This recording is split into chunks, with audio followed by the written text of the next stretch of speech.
சான்றோர் குப்பம் சுந்தர விநாயகன் திருவடிகள் வாழ்க வளர்க. இன்றைய தினம் அப்பரின் தெல்லைப்பதிகம் ஒன்று காண்போம்.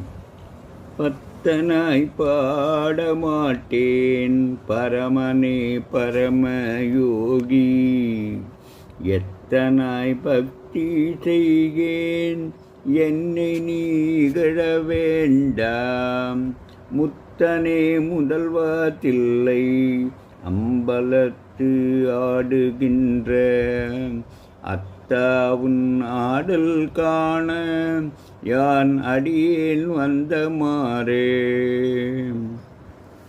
பக்தனாய் பாடமாட்டேன். அனாதியான வினையின் நீக்கியவனே, எல்லோருக்கும் முற்பட்டவனே, தில்லை அம்பலத்தை ஆடுகின்ற தலைவனே, மேம்பட்டவனே, மேம்பட்ட யோகியே, அடியேன் பக்தனாய் பாடும் ஆற்றல்